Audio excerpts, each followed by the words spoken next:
ପାଖାପାଖି ଭଦ୍ରକ କାଳି ହେଇଗଲା। ମାଙ୍କ ପୀଠକୁ ମାଙ୍କ ପୀଠରେ ରଥ ଗାଡ଼ି ଚାଲିଛି।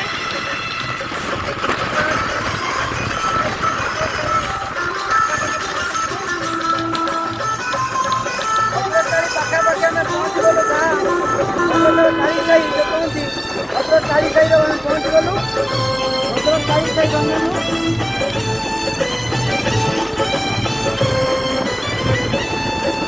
कुमाराणी बसी बागाने सखी मन कगाहरी सदे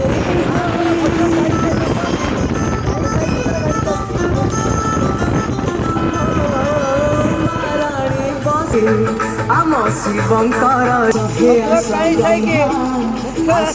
आस विष्णु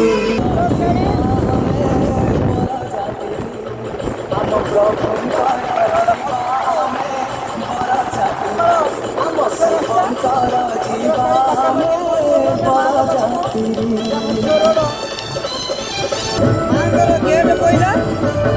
ମାଙ୍କର ମୁଖ୍ୟ ଗେଟ୍ ହେଲା। ମାଙ୍କ ଗେଟ୍ ମାଙ୍କ ମନ୍ଦିରକୁ ପ୍ରବେଶ ପଥ।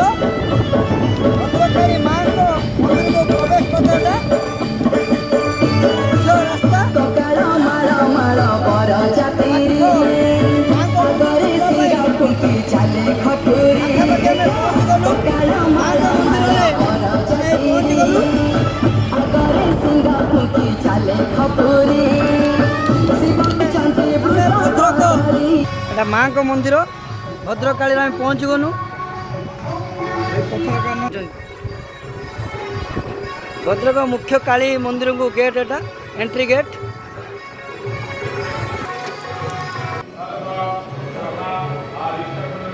ଯଜ୍ଞ ବି ଚାଲିଛି ଭଦ୍ରକ କାଳୀ ମାଙ୍କ ପୀଠରେ। ଯଜ୍ଞ ଚାଲିଛି ପୂର୍ଣ୍ଣାହୁତି ବି ଚାଲିଛି। ଭଦ୍ରକ କାଳୀ ମାଙ୍କ ମନ୍ଦିର ମାଙ୍କ ଦର୍ଶନ କରନ୍ତୁ।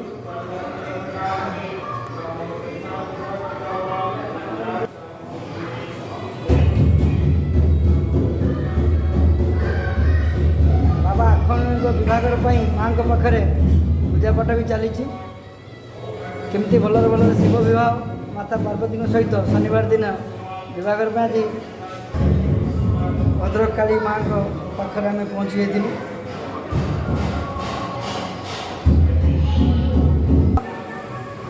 ଭଦ୍ରକ କାଳୀ ମନ୍ଦିର ଏଟା।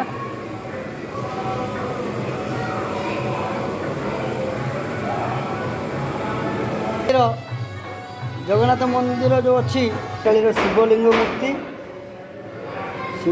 ମୂର୍ତ୍ତି ପୂଜା କରାଯାଉଛି ଭଦ୍ରକ କାଳୀରେ। ଜଗନ୍ନାଥଙ୍କର ମୂର୍ତ୍ତି ସବୁ ଆଡ୍ ହେଇଛି ଭଦ୍ରକ କାଳୀରେ ଦେଖିବାକୁ ମିଳୁଛି। ଭଲ ସୁନ୍ଦର ମନ୍ଦିର, ପରିବେଶ ସୁନ୍ଦର, ଅତି ସୁନ୍ଦର ପରିବେଶ ଭଦ୍ରକ ଆଡ୍ ହେଇଛି।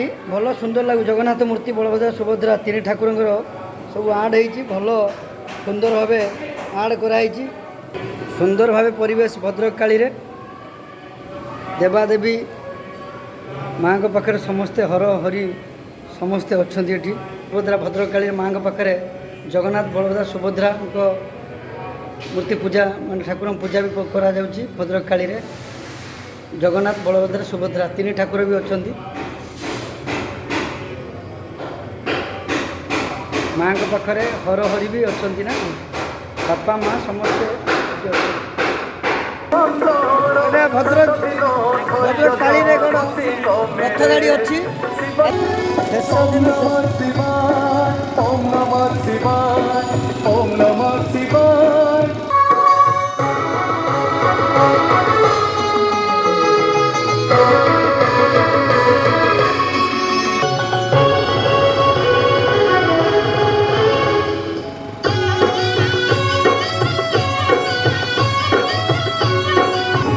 ଶେଷ ପଚାର ଶେଷ ଭଦ୍ରକ କାଳୀରେ ମାଙ୍କ ପାଖରେ ଗାଡ଼ି ଅଛି, ରଥ ଗାଡ଼ି। ଲାଷ୍ଟ ପଚାରରେ ଶେଷ ଦିନ ଆଜି ଭଦ୍ରକ କାଳୀରେ ଆମେ ଶେଷ କରି ଲାଷ୍ଟ କରିକି ଯିବୁ। ଆଜି ଶେଷ ପଚାର, ଶେଷ ଦିନ।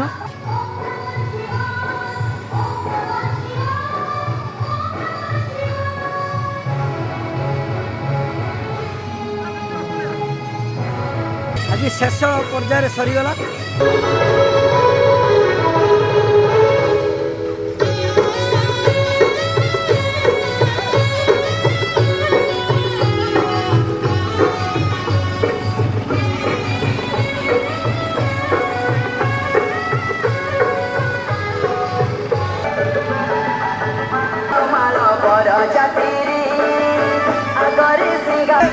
ମାଆଙ୍କ ସେବା ସାରି ମାଆଙ୍କ ପାଖରେ ପୂଜାପାଠ କରି ଆମେ ଫେରିଲୁ ଏଇଠି। ମାଆଙ୍କ ପାଖରେ ଆମର ଥିଲା ଦେବଦେବ ମହାଦେବଙ୍କ ବାହାଘର ପାଇଁ ନିମନ୍ତ୍ରଣ ପତ୍ର।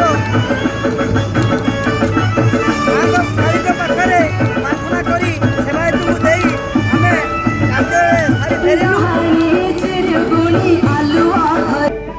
ଶେଷ ଦିନରେ ଆମର ପ୍ରଚାର ପ୍ରସାର ଆଜି ଦେବଦେବ ମହାଦେବ ବାବା ଆଖଣ୍ଡଳମଣିଙ୍କର ଶେଷ ଦିନ ପ୍ରଚାର ଆଜି ଲାଷ୍ଟ। ଆଜି ବାବା ଆଖଣ୍ଡଳମଣି ପ୍ରଚାର ଯେଉଁ ଦେବଦେବ ମହାଦେବ ବାବା ଆଖଣ୍ଡଳଙ୍କ ବାହାଘର ପଡ଼ୁଛି ଜୁନ୍ 4 ତାରିଖ ଶନିବାର ଦିନ। ଭକ୍ତମାନଙ୍କୁ ବିନୀତ ଅନୁରୋଧ, ଭକ୍ତମାନେ ଶାନ୍ତି ଶୃଙ୍ଖଳାରେ ଯିବେ, ଦର୍ଶନ କରିବେ, ବାବା ଆଖଣ୍ଡଳଙ୍କ ବିବାହର ଉପଭୋଗ କରିବେ। ସମସ୍ତଙ୍କୁ ବିନୀତ ଅନୁରୋଧ, ସମସ୍ତେ ଭଦ୍ରକାଳୀ ମାଆଙ୍କ ପୀଠରୁ ଦର୍ଶନ କରି ଦେବଦେବ ମହାଦେବ ବାବା ଆଖଣ୍ଡଳଙ୍କ ବିଭାଗର ପାଇଁ ମାଆଙ୍କ ପାଖରେ ନିମନ୍ତ୍ରଣ ପତ୍ର କାର୍ଡ଼ ଆଉ ହେଉଛି ମାଆଙ୍କ ପାଖରେ ଯେଉଁ ପୂଜା ଅର୍ଚ୍ଚନା କରି ଦେବଦେବ ମହାଦେବ ମାତା ପାର୍ବତୀଙ୍କର କେମିତି ଶନିବାର ଦିନ ବିଭାଗର ପଡ଼ୁଛି ଜୁନ୍ 4 ତାରିଖ ଦିନ ଦେବଦେବ ମହାଦେବଙ୍କର ବାହାଘର କେମିତି ଭଲ ରହୁ ବୋଲିକି ମାନେ ଭଦ୍ରକାଳୀଙ୍କ ପାଖରେ ପୂଜା ଅର୍ଚ୍ଚନା କରି ଆମେ ଫେରିଲୁ। ବହୁତ ଆନନ୍ଦିତ, ବହୁତ ମାନେ ସେବାୟତ ମାନେ ସେଠି ପୂଜା ଅର୍ଚ୍ଚନା କଲେ। ଯେଉଁ ମାଆଙ୍କ ପାଖରେ ଯେଉଁ ମଉସା ଜଣେ ଥିଲେ ସେବାୟତ ମଉସା ପୂଜା କଲେ। ମୁଁ କହିଲି ବାବା ଆଖଣ୍ଡଳମଣିଙ୍କର ବିଭାଘର ପାଇଁ ବର୍ତ୍ତମାନ ଅନ୍ନକଳର ବାହାରିବା ପାଇଁ ମୁଖ୍ୟ ରାସ୍ତା ହେଇକିରି ପଇଲା ବେଲଦା ଦେଇକି ଯାଉଛୁ। ମୁଖ୍ୟ ରାସ୍ତା ବେଲଦା ଛକ